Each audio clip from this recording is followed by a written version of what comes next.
یزید سے ہمارا کوئی لینا دینا نہیں، نہ وہ صحابی ہے، اسی لیے اس کا دفاع کرنا بھی کوئی ہم پہ فرض نہیں ہے.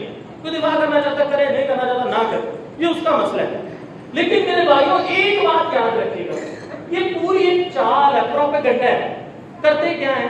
پہلے یزید کو اتنا برا بنائیں گے، اتنا برا بنائیں گے، اتنا گندا، اتنا گندا. آپ اس بات سے اندازہ لگا لو، پچھلے سال کا واقعہ ہے کہ ایک لڑکا تھا، اسے دو لڑکے لڑ پڑے، میں کھڑا دیکھ رہا تھا، اس نے اس کو نا ماں کی گالی دی، خاموش رہا.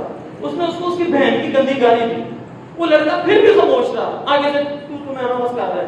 اس لڑکے نے جب اس کو کہا نا تو یزید ہے، پورا یزید ہے یار، وہ بندہ لڑ پڑا اور ہاتھا پائی تک بات ہوئی، ہاتھا پائی لڑائی شروع ہو گئی.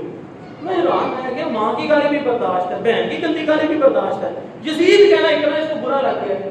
حالانکہ یزید ایک نام ہے، کتنے محدثین کا نام یزید تھا، کتنے محدثین کا.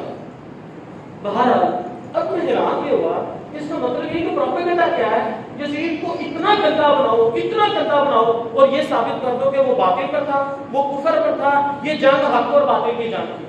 اب اس طرح کیا ہوگا؟ اس طرح ان کو اپنا مقصد حاصل ہو جائے گا. مثال کے طور پر سوچیں ایک لمحے کے لیے، آپ سب کی نظر میں یزید بہت کتا کمینہ، فاسق و فاجر، جو کہنا چاہتے ہیں، ایک لمحے کے لیے سوچیں آپ کی نظر میں وہ ایک کافر بن گیا، اس کی حکومت بھی باطل ہو گئی، کفر کی حکومت ہو گئی.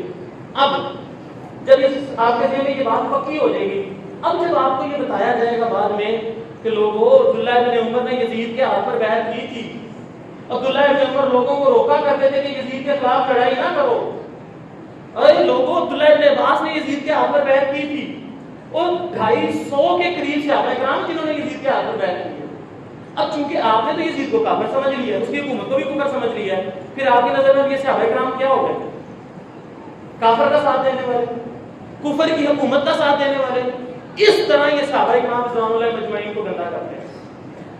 اللہ کی قسم ان کو لڑائی صحابہ کرام سے اور کسی سے نہیں، صحابہ کرام کے خلاف بولنا چاہتے ہیں. اب جو بندہ یزید کو اتنا غلط، دیکھو نا سڑکوں پر شعر لکھا ہوتا ہے اسلام زندہ ہوتا ہے کربلا کے بعد. کیا مطلب؟ اسلام آ چکا تھا، باقی صحابہ کرام کو اسلام سے کوئی کنسرن نہیں تھا. یہ اگر حق اور باطل کی جنگ تھی تو باقی سارے صحابہ کرام سے مطلب حق کے ساتھ نہیں تھے. یہ سارے تیر پھر صحابہ کرام کی طرف جاتے ہیں.